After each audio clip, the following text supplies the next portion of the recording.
terms of economics, the truth, the history that Benedict wants us to focus on since Popular and Progressive is the growth of globalization. Economic, political, cultural.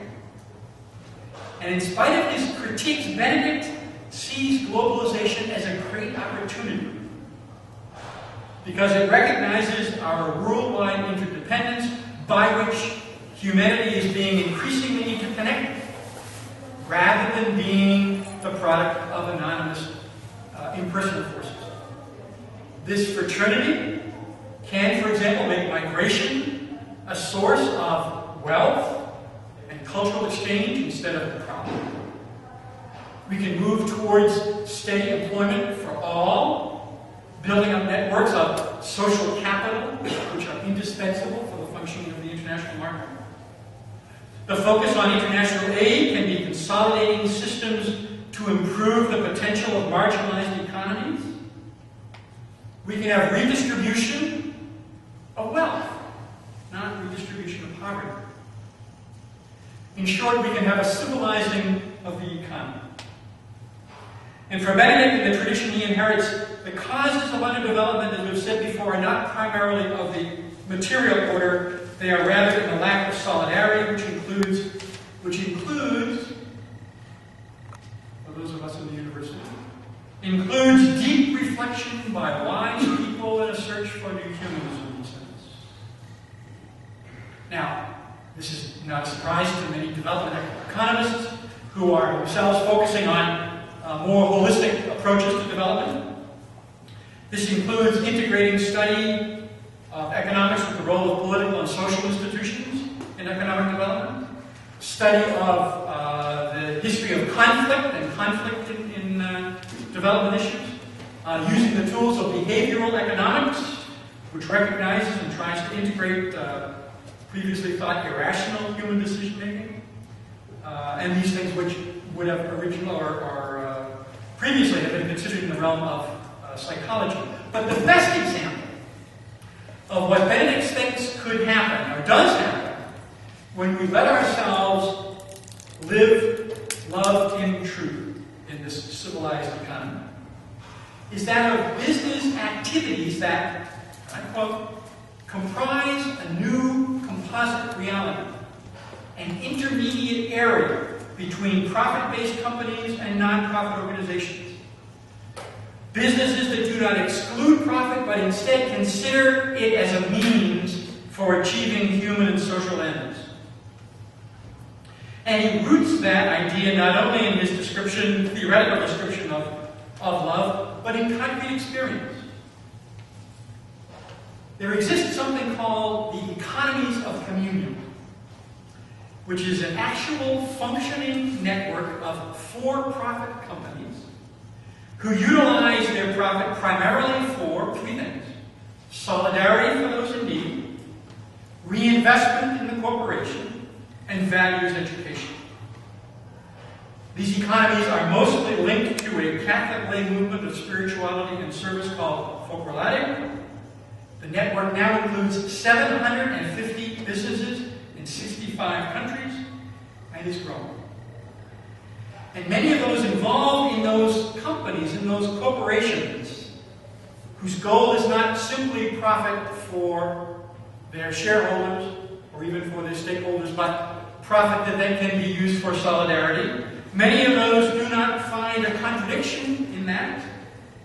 In a company that focuses its profit on solidarity and a wider group of stakeholders, but finds it an even stronger incentive.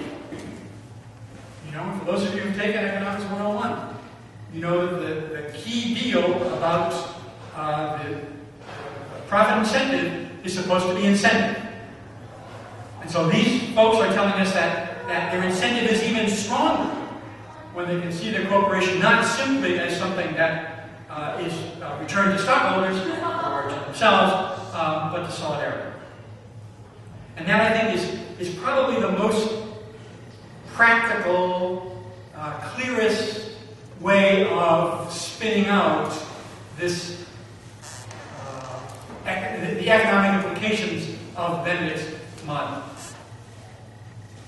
Let me just mention one other thing which we've already talked about, just to say that we've already mentioned that for Benedict reminds us that the market, right, that magic word, market, is not anonymous. It's not out there. Market is an encounter. It's a relationship between people. Without, he says, without internal forms of mutual trust, the market cannot fulfill its proper function. And as I say, we've already seen that. Benedict argues that the market cannot rely on itself to guarantee the needed kinds of human relations that will make it work, but on moral energies that come from beyond itself. Or, to use another kind of language, the market is not always self-correcting.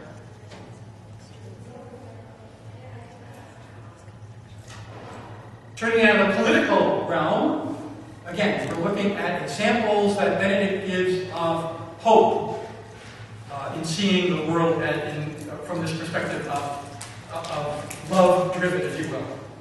Turning now briefly to the political realm, Benedict's recommendation in this area is probably the most quoted part of the encyclical. If you ask somebody what they know about the encyclical, they may well say that in the encyclical he calls for a true world political authority. An authority whose task is to secure authentic human development inspired by the values of charity and truth. And so along with his tradition, he's a strong supporter of the United Nations and its strengthening. The concreteness of this proposal and the many strong reactions to it underline the fact that this is a real-world implication. With all of its difficulties and failures, the continual commitment of the world community to the United Nations makes clear that this is not simply Benedict's dream, but really a concrete work in progress. I've had just a little bit of experience with the United Nations, and for all of its difficulties, nowhere have I seen a place that combines idealistic motivation with realistic political dialogue. I really have found my little bit of experience with the UN a touch of hope. So, materialism, we've looked at economics, politics, just a word about culture.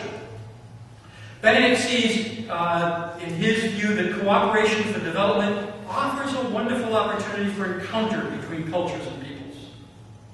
The key is both to rediscover often forgotten virtues, and to suggest the riches provided by this multifaceted pluralism of cultural diversity.